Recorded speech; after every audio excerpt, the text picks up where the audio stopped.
Bonjour, bonjour ou bonsoir encore. Merci. Nous y voilà. Merci de nous suivre. Merci d'être abonné et de liker notre page. Nous sommes en train de parler de la vie et nous parlons du livre de vie. Et ça, c'est le dernier point de cette sous-série sur le livre de vie. Et nous l'avons promis, nous parlons de où passeras-tu ton éternité.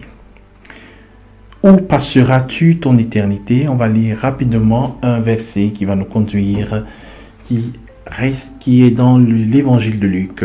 L'évangile de Luc, Saint Luc, chapitre 12. On va lire le verset 15. Écoutons attentivement. Jésus parle. Puis il leur dit, gardez-vous avec soin de toute avarice, car la vie d'un homme ne dépend pas de ses biens, fut-il dans l'abondance.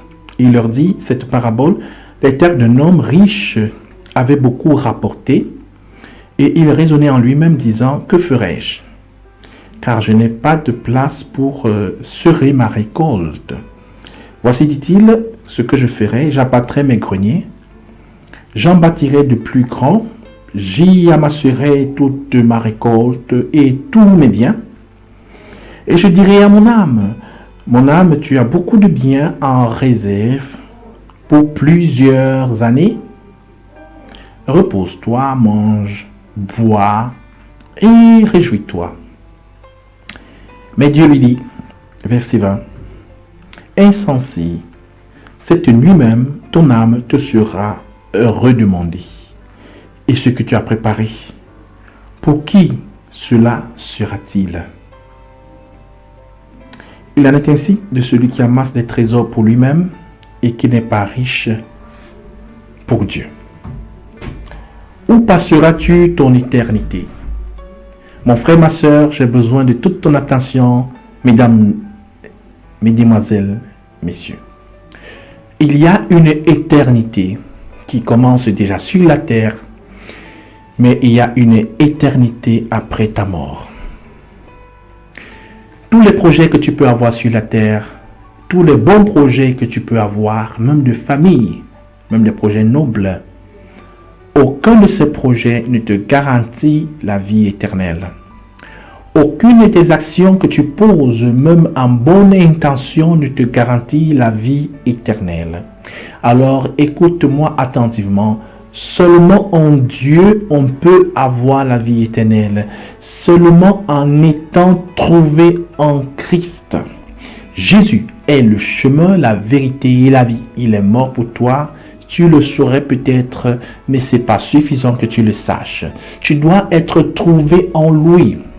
Il faudrait que lorsque Dieu regardera la terre, qu'il ne voit que le sang de son Fils.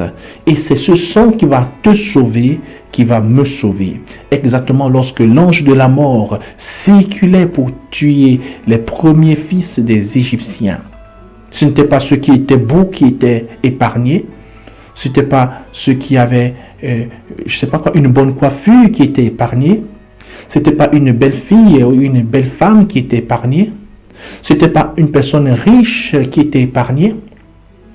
Non, ce n'était pas un médecin ou un ingénieur qui était épargné. Tout le monde, tous ceux qui n'avaient pas le sang de l'agneau sur leur maison, étaient tués, les premiers fils. Simplement. Alors, quand Dieu va juger la terre, si tu n'es pas trouvé en Christ et encore plus si tu n'es pas couvert de son sang, si ce sang ne t'a pas lavé, tu n'as aucune chance, je répète bien, aucune, d'être sauvé. Il n'y a pas un repêchage, il n'y a pas de purgatoire, ça n'existe pas, ça n'a jamais existé, ça n'existera jamais.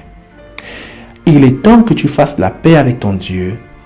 Il est temps que tu fasses la paix avec ton Seigneur.